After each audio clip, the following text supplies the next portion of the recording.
Hello, and welcome to the podcast, Guys Dealings with Feelings. Like every episode, I'd like to start out by letting you know that something you do for me and for others is to please like, follow, and share, or subscribe wherever you're listening today.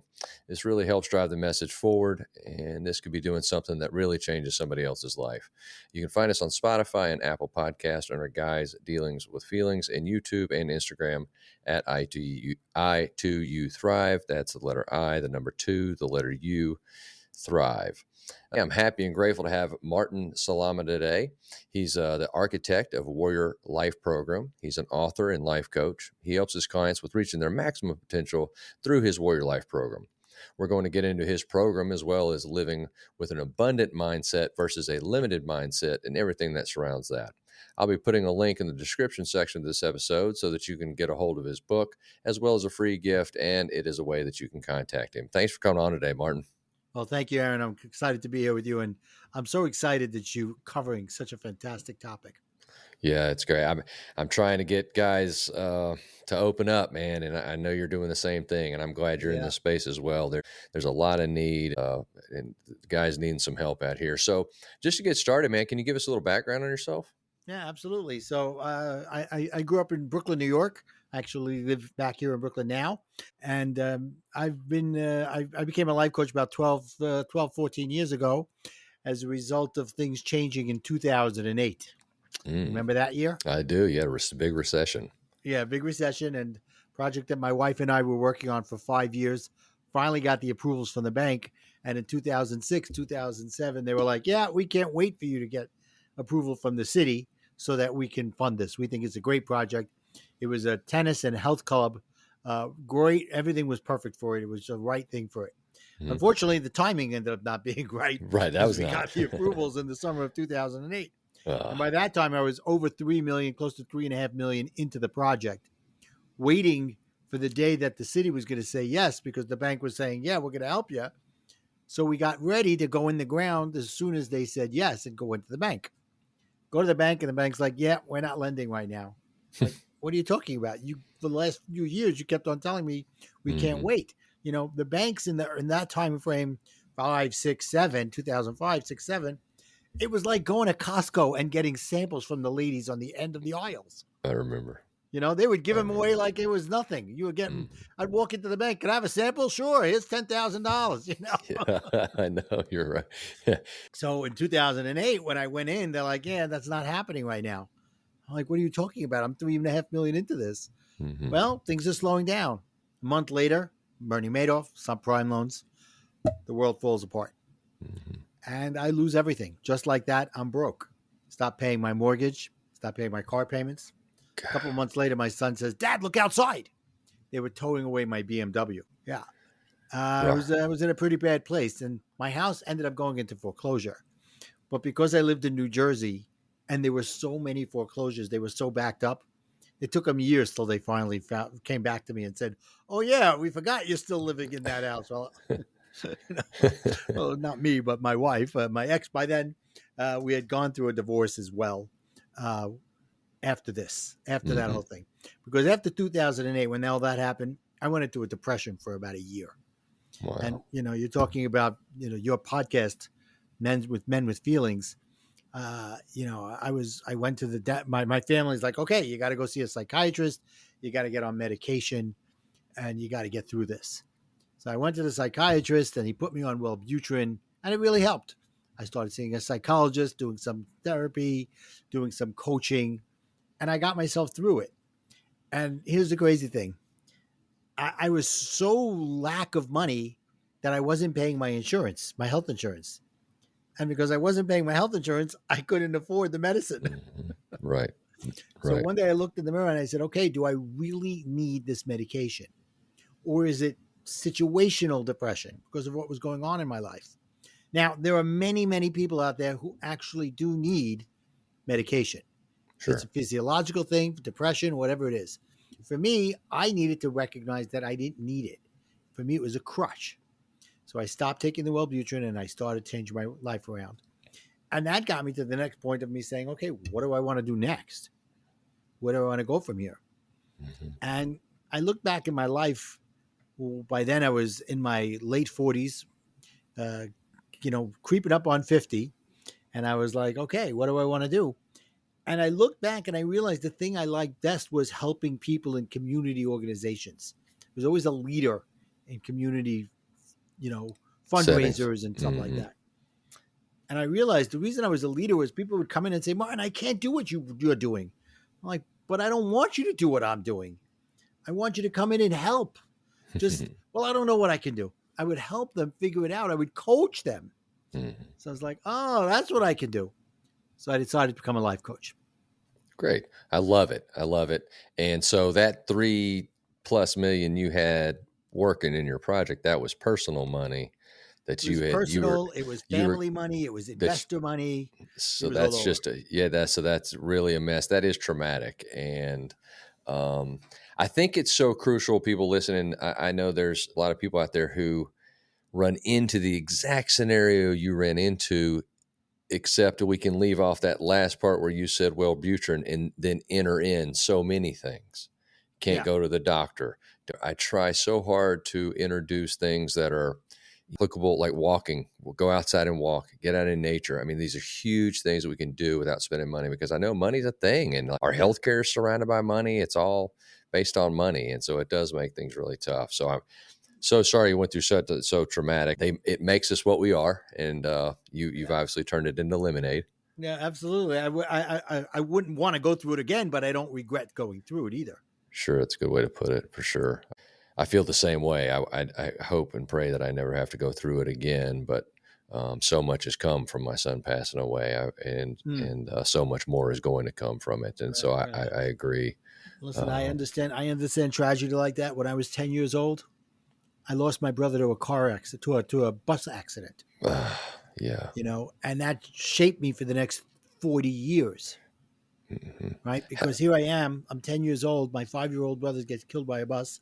I have 4 older sisters. What goes through my head at that moment as a 10-year-old is that I just lost the guy I was going to like. He was going to be my partner in crime. We were going to set the world on fire. Hmm. And my parents are devastated. Hmm. So in my head, a 10-year-old, I'm saying to myself, I got to make sure that my parents are never sad again. Right? Hmm. What do I Yep. know? I'm a 10-year-old. Nobody's telling me anything differently.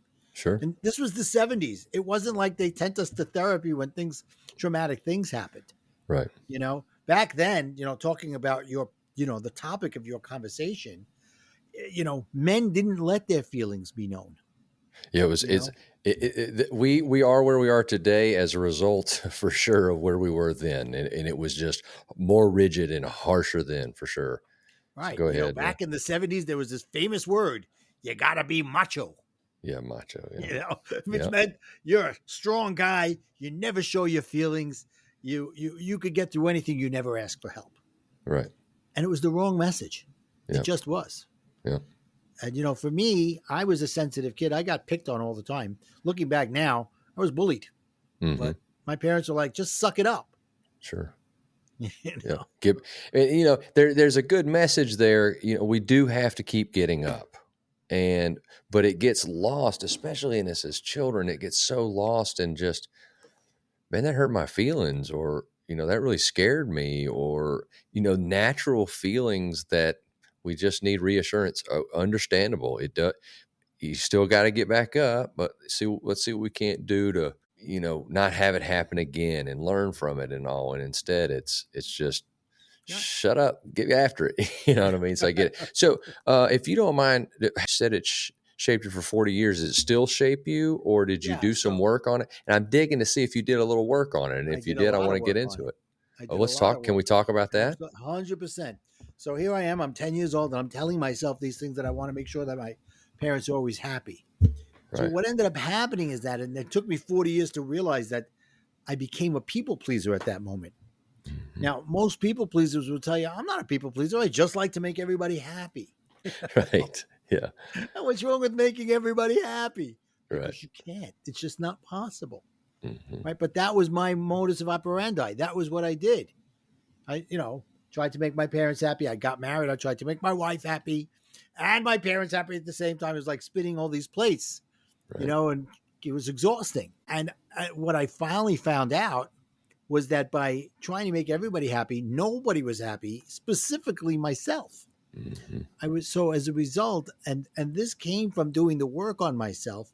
Started by going through the therapy and the coaching in that year Mm-hmm. that I was in that depression. And when I made the turn, I was like, okay, I'm going to become a life coach now because I can rewrite my life. I can do whatever I want at this moment. I don't have any money anyway. Right. I decided to become the life coach and to help people.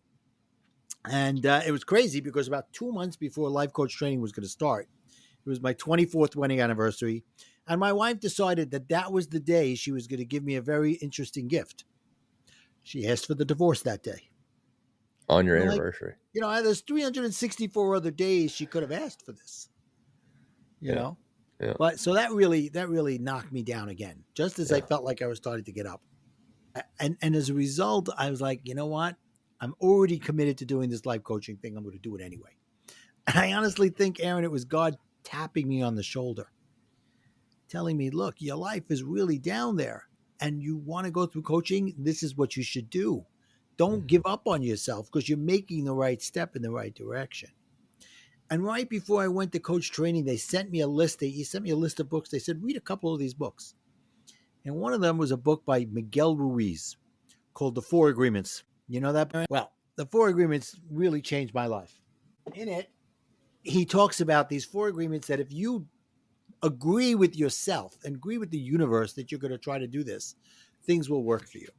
Wait, They are I'm be impeccable with your words, don't take anything personally, don't make any assumptions, and always do your best. I have read that, and yes. Right. And when I read Don't Take Anything Personally, it was as if he was telling me a secret that the world had been telling me my entire life. But until that moment, I wasn't ready to hear it. My father would tell it to me many times over. Okay, big deal. Get over it. That was his way of doing it, Sure. you know? But I had lost my father in 2001. So this was 7 or 8, 9 years after he had gone. What ended up happening is you hear all the time, the master will appear when the student is ready. Sure. And I was at that point in my life where I was looking for that.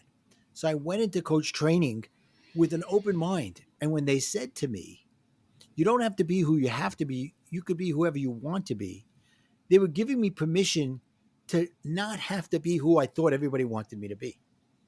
Right. And as Mm-hmm. a result, that's when I started to understand that I was taking everything personally. And the other layers that came with that was that I take things personally. I'm always trying to be a people pleaser. When things don't go my way, then I'm trying to be a control freak because, hey, I'm trying to make everybody happy. And when they don't, and when I do it, I'm like, okay, guys, tell me how great I am. Look what I did for you. And when all Mm-hmm. those things weren't happening, I had had the shortest temper in the world. I would lose it. Mm-hmm. And I started to understand that it all started from the fact that I was taking everything personally. So that was the start for me. And it got me to understand that my emotions were controlling me instead of me controlling my emotions. Right. That's one that's been really tough for me, is not taking things personally, and I mean everything. Not as I brainstorm real quick, not just things that going on in my personal life with my children, or with my ex, or with my current partner. None of these things can I. Those are obvious ones. We're going to take those personal. But when something happens anywhere, I've got to really consciously stop and say, "What are you doing? Right. Who gives a shit? Like, they're not doing this." You know what I mean? And I spent some time down and just visiting, but frequent visits down to Miami. And I don't really, that it doesn't fit me. I don't drink. I'm not a big partier, so it doesn't really, not a scene that fits me. Beautiful area. And what I realized though is those people are moving, and maybe some of this will apply because you're in the north. I'm obviously from the south. I grew up in the south. It's so hot here that we move a lot slower, and this is a tradition, historically speaking, right? We're a slower moving culture. We Right. stop and we speak to people, good, bad, or indifferent. That's what we do. We're at the register at the store. We're going to stop and, how you doing? You might even know the young person at the counter, so we'll talk to these people. And in the north, I notice, and then in Miami, I notice everybody's moving so damn fast. I'm not sure where the hell they're going. If they're rushing to get to Don't work, worry, they don't or either. I know. I don't think anybody knows. They're all in this big ass hurry. But I noticed, and I was really watching. This was at a pivotal time in my transformation, and I was like, they don't give a shit about what's going on with me, and it was really eye opening to me. Like, Right, why am I giving a shit? Why am I so upset right. about this, that, and the other? And that needs to go on to, because we've all got our own realities. We're all trying to make the right decisions. So that is a huge one, and man, it's one I really have to work on. I don't know if you've got Yeah. any No, tools or it's an. I wish I could say I'm 100% there, sure, but it's not possible. yeah. But I'd like to say I'm somewhere in the 90% to where I used to be. It used to be like this, and it's funny that I put it this way, but it used to be people would come up to me and have a conversation, and they would be on guard because they knew the conversation 9 times out of 10 would turn into a confrontation because Mm-hmm. I was having my guard up and I was ready, feeling like they were attacking me, even if they weren't. But that was my mindset. So I would just justify and defend myself, Mm-hmm. whatever the conversation was about. And I had Mm-hmm. to learn that I had to change the confrontations back to conversations. And my kids had the hardest time with it, because after the divorce, they're like, they barely would talk to me because they thought everything was going to be, heated. And when they started to realize, I'm like, who is this guy? you know, Mm-hmm. Yeah. but it was about me being mindful of the moment and recognizing, is what that person coming to me about? Is it about me or is it about them or something else that's going on in their day that they're projecting onto me? Mm-hmm. And how much do I have to do with it from my past? Right. And the old me, then they're putting their guards up. And so if I disarm them by disarming myself, and that was a big thing, they're like, wait a minute, did I just not have a fight with this guy? Mm-hmm. And it started with my ex when we were going through divorce and I was going through coach training, because she would call me up with some kind of issue going on in her life that she felt was applicable to me because we were in the middle of divorce. I can't give you a specific I right now. understand. Yeah. And she would say, I don't want to fight, but now in my head, what I heard was, let's get ready to rumble. Yeah. You Right. know, Yeah. that guy, let's get Sure. ready to Yeah. rumble. Yeah. So I don't want to fight, but that's what you heard. Right. Yeah. Because she's setting me up. So for me, she was pushing the button, whether she was doing it consciously or subconsciously or unconsciously, not even realizing what she was doing. I was in fight mode, right? And whatever she said, I was ready to attack because I thought that's what was going to happen. So, and then she would end up saying, but I told you I didn't want to fight. So it was easy for her then turn around and turn it on me. Right. So as I'm going to life coach training and I'm realizing that it's me that needs to change, I kind of went to the extreme.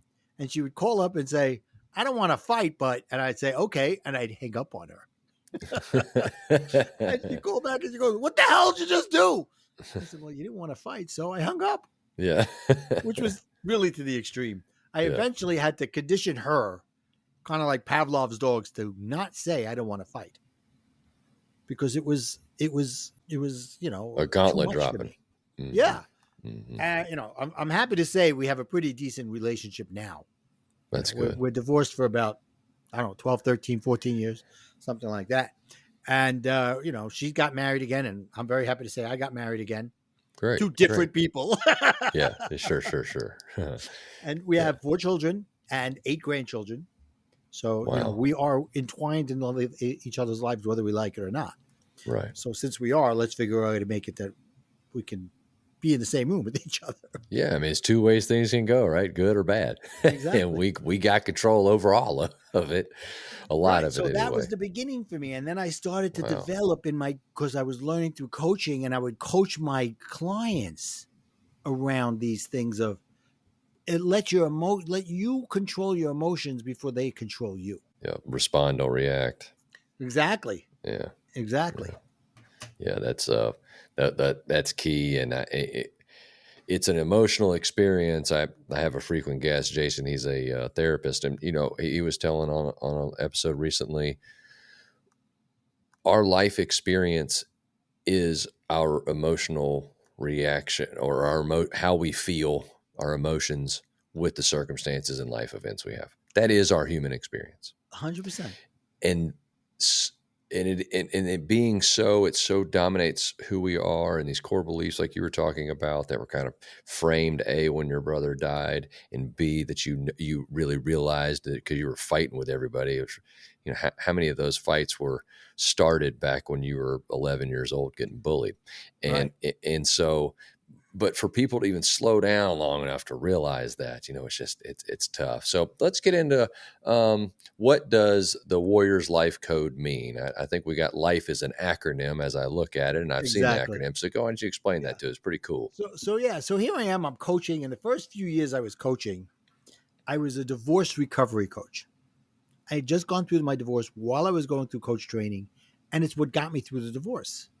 So I was like, okay, I should show other people how they can recover from the emotional pains of divorce, and the roller coaster that they're on emotionally. So I started with that, and I was, pretty successful with that. I wrote a book on recovering from divorce, and I was finding myself in a pretty good place. And was exercising, and I was reading the right books and eating the right stuff. And listen, Aaron, I'm ADHD, if you couldn't tell yet, Mm-hmm. and I was even meditating. Can you imagine an Yeah. ADHD guy meditating? Yeah. Well, it's great. It really means you're getting control of your mind is what it means. But my head was all over the place, And one of these times I was in that meditation, and I had this download of information. And after my 10-minute guided meditation, because I couldn't do it in total silence, I had the Sure. guy in my ear, Mm-hmm. headspace guy, getting me through it.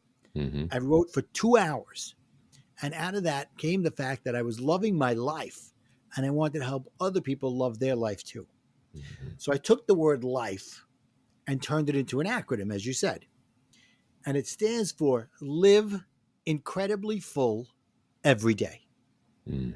And Love for it. me, that means waking up every morning and knowing that the world is there, and accepting it and looking for the opportunities. But on a deeper level, it's having a happy life and a meaningful life. Right? So people are like, well, what are you talking about?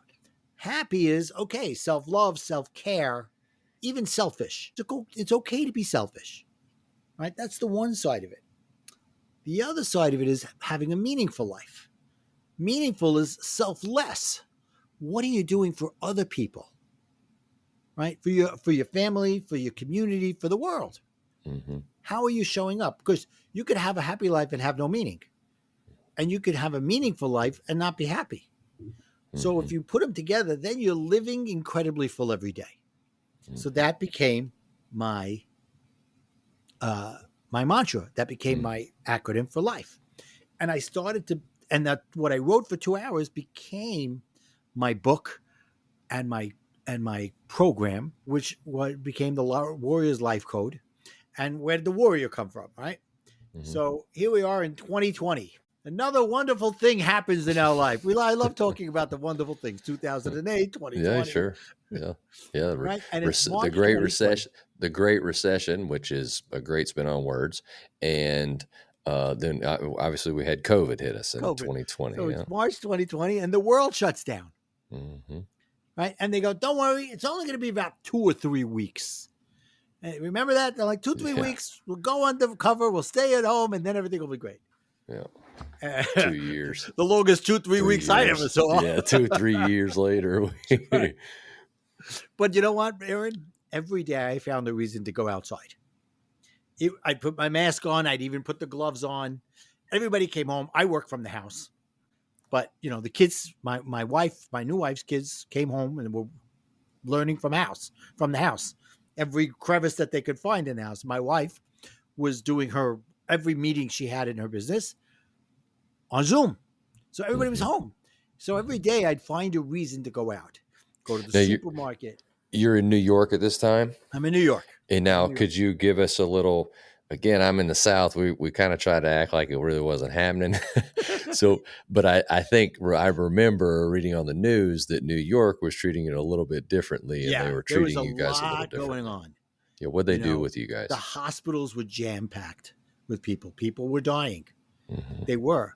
And, it even got to a point where, like a month in, every day at 7 p.m., you can go outside and hear from people's apartment houses or homes cheering or clapping. And it was all to like say thank you to the first responders, to the nurses and the doctors, but everybody was staying in their house. And I was getting out every day, going to the supermarket, keeping my 6 feet different distance, wearing the gloves. Remember, they even in the beginning, Yeah, they said, yeah. wear gloves. When the packages come in, don't touch them for 24 hours. Yeah, Wear spraying the with mask. Lysol. Yes. Crazy stuff, right? Yeah, yeah. And it was about 2 months in, and I turned to my wife and I said, you know what? Let's drive to Manhattan. We live in Brooklyn. Let's go to the city. Take the kids and let's go to the city. So it's the middle of May.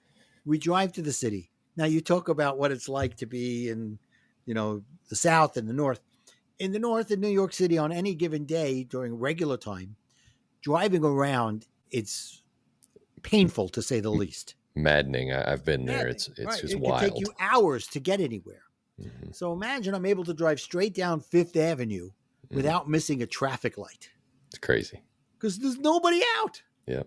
And I turned to my wife. I said, Sarita, where is everybody? They could wear their masks. They could put their gloves on.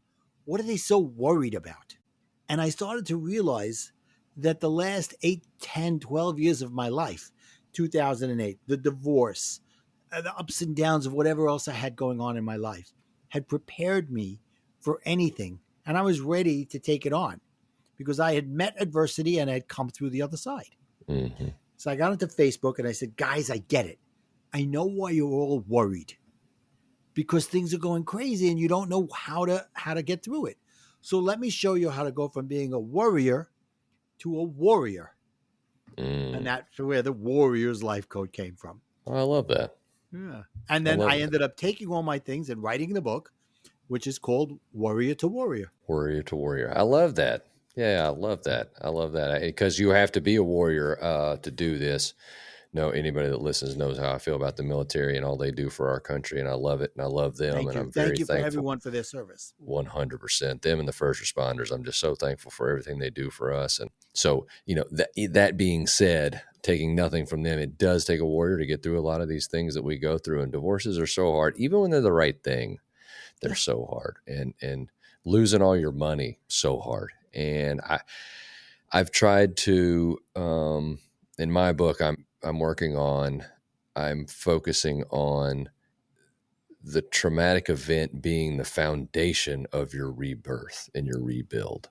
And You that's know what? It's 100% true. yeah, and that's exactly what you've done, and it's just and I know that these work, and that's how, post traumatic positive. It's how people can take their worst times and, like you say, wouldn't go through them again, but had to go through them, went through them, got through them, and I came out the other side so much stronger and a better person. And then there's a light comes on and you can really see, and this is what I've been missing. And you had a slick term for it earlier about the teacher reveals themselves when the student's ready to hear it, and that's so Right, true. we right. we get fed things our entire lives and we're not listening. We don't have the correct perspective and we don't have the open mind and all that. That takes me on to the next point I'd like to get into with you, and that's living with an abundant mindset versus a limited mindset. And Right. let's have a little conversation around that, because it's so limited Absolutely. mindset, man, is it a killer? Absolutely. I actually called it a mindset of lack, but it's the same Lack. idea. Yeah. Yeah. It's the Yeah. same Yeah. idea. And one of the things I did from while I was writing my book was I put together as a way for people to utilize at any time something tangible, because lots of times you go to these coaches, you go to these things, and they give you ideas with no real solutions, practical solutions. Sure. So that's what my book is. It gives you the ideas, it gives you the practical solutions. So I then took it and made a card deck as well, Okay. right? Gotcha. Which talk about the different things that are in my book in little tiny snippets, whether you read the book or not. And Hmm. one of them takes the idea of lack and abundance to a deeper level. And I think you'll appreciate this. I look at lack as being self conscious and abundance as being self aware. I love that. Yeah. Yeah. Yeah. So when I tell that to people, most people say, I'm self aware. Sure. And I go, really? Do you understand the difference? So, if you don't mind, can I read this card? Please do. So, self consciousness comes from a place of negative energy, guilt, conflict, and doubt. Self consciousness is more outward directed. It's being more concerned about what others are thinking about you and how the situation is going to affect you. You probably react to uncomfortable situations instead of respond. When you're self conscious, you're questioning your decisions, you're second guessing yourself, allowing other people's opinions and judgments to sway your own judgment. Self consciousness comes from a mindset of lack, complaining, and blaming, whereas self awareness comes from a place of positive energy, acceptance, contentment, self assuredness. Self awareness is more inward facing.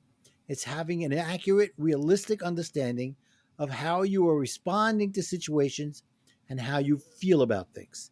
It enables you to approach interactions and circumstances from a more balanced, richer stance. Self awareness comes from a mindset of abundance, taking responsibility, and gratitude. Yeah, that's great. And it's focusing on yourself, not others, as you put it. And just because they both have the word self in it doesn't mean that's exactly what we're looking Right. at. It's ego versus humility. Yes, yes, that's right. And man, isn't humility a big one? That's another big one. The problem is humility has been used in the wrong way for so long Mm, that people don't look at it the right way. Humility is having confidence with yourself, but not needing to be so, you know, bragging about it.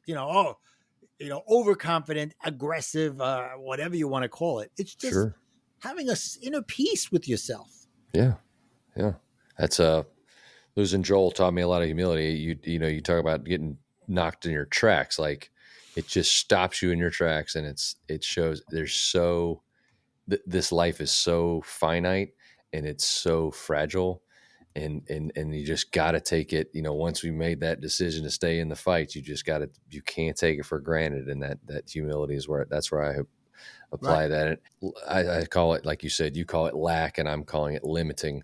That really holds Thank you. people back in their lives.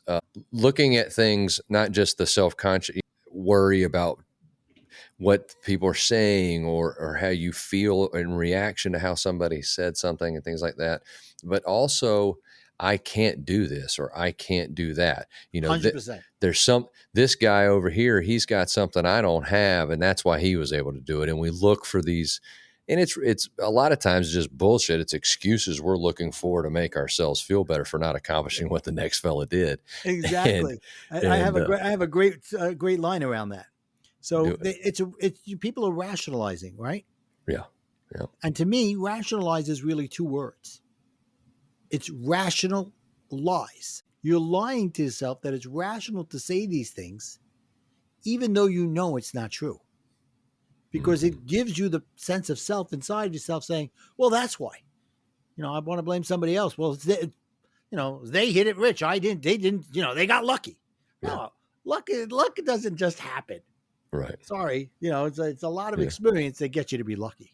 Sure. Yeah, we make our own luck, and people hear that and they're like, no, that's why it's called luck. And now you put yourself in positions for things to happen, and then they happen. That's way so much different. Nobody has been laying in the bed, I guess, save inheritance, but that's so little. You look at the percentages and the people who are inheriting money, it's really small, especially to keep. But anyway, the people who have just laid on a couch and become wealthy has happened zero times. And And even those who have, because they don't understand it, they lose it pretty quickly. that's what I mean. They're keeping it. And Yeah, if you don't have, yeah. So if you won a lottery, but even then you had to go out and do something. you had to You buy had a to ticket. make enough money to buy the damn ticket. You know what I mean? A lot of people just sit on their couch bitching. Like, they don't Right, even go buy the lottery ticket. So right. at least the lottery winner bought the ticket. Yeah, Exactly. man, I appreciate all of those things, and I'm so thankful you were able to bounce back in a positive manner out of your Thank you. trauma. Hate that you went through the trauma, especially as a child, and Yeah, that's so tough, losing a brother like that, and I know that affected your whole family for forever. And it did. It did. And for a moment, let me tell you how it affected my mom. Okay, in a positive way. mm, Okay, well, right away, it was not positive for sure. And, Sure. it's something she'll live with the rest of her life. And she's 92. May she live to 120, as we say in the Jewish religion. Okay. But for her, the first few months were devastating, terrible. And then somebody in our community reached out to her and said, there are a couple of other women who've lost children recently. Maybe the three of you'd like to get together and be part of a bereavement group, a support group. My mother, being the leader that she was, jumped on this opportunity. And over the years, that support group grew for other mothers who lost children. And she would reach out to the women in our community and say, when you're ready, we're here for you because we know how you feel. That's awesome. So she was able to turn that into her. She actually started a program for women only, for moms who have lost a Moms. kid. It was mostly moms. I don't know. I don't know of any men that went. She never told me about any fathers. Yeah. And from like you said, man, from then they didn't even consider it. The dad just go back to work. Just get back to, put your head down. Don't say shit. Get back to work. It so doesn't work. And so you realized you're a people pleaser.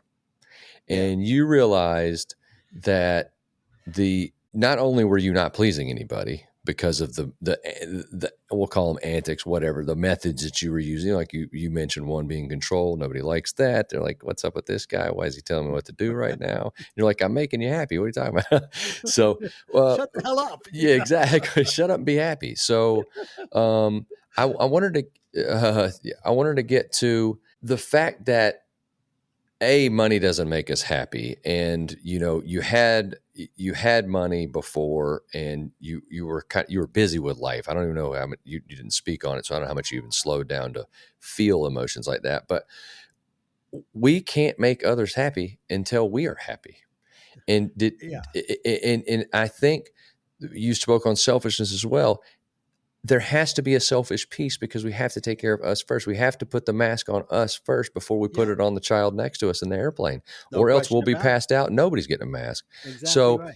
What did all that kind of just come together for you, or did you dissolve kind of like, I'm just going to focus on me? Like I'm having, everybody's barbed when they get me. They're ruffled feathers. So I'm getting in fights even faster because they're coming into it thinking this guy's going to fight. So I'm going to hit him first. So, it was never, ever physical. I know.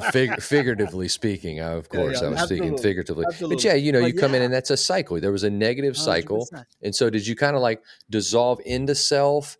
And I know you spoke on, hell, I was already at rock bottom. What else could I lose when you were shifting everything in life? Was that all in there with that? It was all in there. It was all in there. But I also recognized that every time I tried to make a change quickly, that it wasn't sustainable, right? Because if you're not practicing it on a daily basis, you'll have slip-ups and you go, okay, well, that didn't work, and go right back down again. So for me, one of the first things I said when I started to recognize this is this, okay, so I'm only going to think of myself first as long as I'm not hurting anybody else. So that's how I started it. And then I would build on that. And of course, I had slips there. And I would say to myself, okay, this was a slip. Mm-hmm. So I'm starting from the ground again, but I'm not really at 0. I'm at like 1. Sure. And then I would get to 2, and then I'd get to 3, and then I'd go back to 2. Mm-hmm. Till I eventually got to 10 on a scale of 1 to 10, or 8 or 9. Right. And it was me recognizing and going back and saying, well, what did I do right? And more importantly, what did I do wrong? And how could I improve the next time? Not for them, but for me to keep going. And by the way, no is a full sentence. Yeah, exactly. No, period. Right. You don't have to explain why you're saying no. Yeah. Because the people pleaser is like, well, I'm saying no, but it's not about you. It's about this and that. That's you people pleasing to rationalize why you're saying no. Again, it's rationalize. So for me, that was a big thing. No. Why? Because it just doesn't work for me. Yeah. It doesn't fit. Whatever the reason is, I don't have to tell you. And if you can't accept that, that's on you.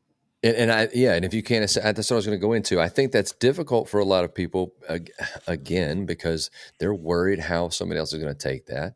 And you, in your kind of own little monologue there, back and forth, you're exactly right. I don't have to tell you. And if you're going to get twisted around the axles on the fact that I'm not telling you and that I stood firm and told you I don't have to tell you, and you're going to get mad about that, I'm probably going to tell you I don't want you in my life at this point, because if you're going to be an ass about that, then what happens when shit really gets serious and I need a good Exactly. friend? You know what I'm saying? What are you going to be then? So maybe it's a good judge of friendship. You can get them out of the way quick. And Yeah, that's, no, listen, in my first marriage, that was the issue. I would say no, and then she would keep going until she wore me down until I said yes, yeah, which was that's, 99% of the time. yeah, well, you just wanted peace. Yeah. Peace has a cost. It does. Yeah. And she found she was obviously exploiting it. But yeah, man, that's another thing we have such problems with is boundaries and telling other people that no, like I'm not going to do that. Why? Because it's not good for me. Like I'm doing these things and these things are good for me and you're doing something different from that. And so I'm not going to do it. Well, Right. man, that's awesome. And what I really heard on that was that you made a decision to observe yourself. You made you were being very conscious about how am I behaving / reacting / responding, et cetera, in these scenarios, doing a real sit rep, like figuring out how did I do? And like you Right. said, I think it's poignant. The bad things are where we learn the lessons, you know, Yeah. as good as kudos feel, and we need them. We need to give ourselves some affirmation. We need to hear affirmation to get some gas in the tank.